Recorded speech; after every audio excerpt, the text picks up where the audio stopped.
Waduh, 80% remaja Indonesia nonton pornografi. Kok bisa setinggi itu? Iyalah, sekarang nemu konten pornografi gampang. Loh, Mas Joko juga sering lihat. Sesekali doang. Itu salah sih. Tapi mau gimana lagi? Sulit ngendalin diri untuk gak lihat. Aji mumpung ya Mas.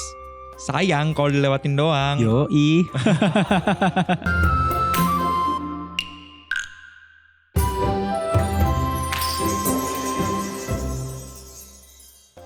Sebenarnya kebiasaan lihat pornografi itu gak baik.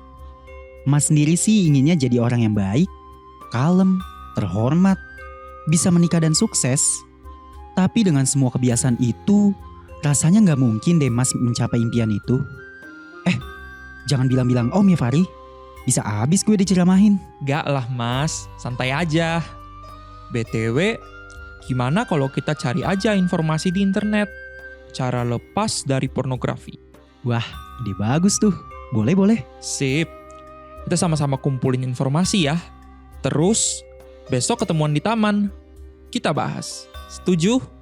Oke, gaskan.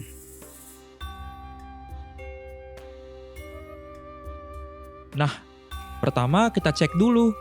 Apa pemicunya Mas lihat konten pornografi? Kayaknya karena kesepian deh. Untuk isi waktu luang, Mas biasa main HP. Lagi asik scrolling, gak sengaja tuh nemu konten pornografi. Ya masuk akal sih. Lain kali kalau Mas lagi kesepian dan butuh temen, hubungi aku aja. Kita bisa pergi main bareng. Terus, apa lagi Mas? Kadang pas belum tidur, Mas main HP. Sama kayak tadi, lagi asik scrolling, gak sengaja nemu konten pornografi. Itu sih gampang Mas. Kalau udah mau tidur, HP-nya dimatiin aja. Atau enggak taruh di ruang keluarga. Jangan main HP kalau udah mau tidur. Untuk kesehatan juga nggak baik loh Mas.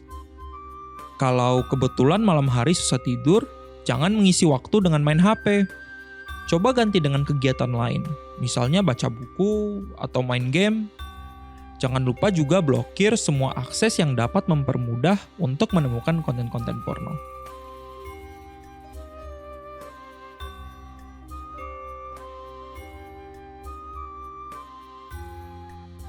Makasih ya Fari udah mau dateng. Dulu, Mas kira dengan rajin sholat dan beramal, gak bakal jatuh dalam dosa pornografi. Rajin ibadah gak jamin kita terhindar dari dosa Mas. Di berita yang aku baca beberapa hari lalu, 10 negara yang paling tinggi mengakses situs pornografi ada di Timur Tengah. Dan Asia termasuk di dalamnya. Padahal Timur Tengah negara yang kuat dengan agamanya. Oh iya Mas, kemarin gak sengaja aku nonton video di YouTube. Cerita dari pria Nasrani lepas dari keterikatan pornografi. Dia mengutip ayat dari Injil. Surat Roma pasal 7 ayat 24. Dari Injil? Mas cari dulu di internet ya isi ayatnya. Nah, ini ketemu. Katanya, alangkah celakanya aku. Siapakah dapat melepaskan aku dari tubuh maut ini? Berarti Mas termasuk orang yang celaka dong. Maaf ya Mas, bukan aku loh yang bilang ini, tapi ayat Injil ini. Iya, sadis juga nih ayat. Berarti Mas termasuk orang yang celaka juga dong ya. Lalu, kira-kira Mas bisa lepas gak sih dari pornografi ini? Menurut aku sih bisa aja Mas. Selama Mas berusaha hindarin semua hal yang jadi pemicunya. Misalnya 2 hal yang kemarin udah kita bahas. Semangat Mas, insya Allah bisa berhasil.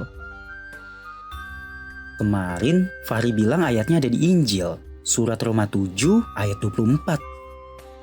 Alangkah celakanya aku. Siapakah dapat melepaskan aku dari tubuh maut ini?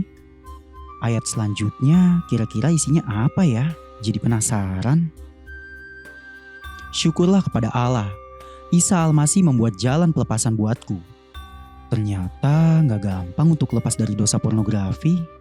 Aku udah berusaha dan rasanya udah capek. Tetap aja gak bisa. Gak tahu lagi harus gimana.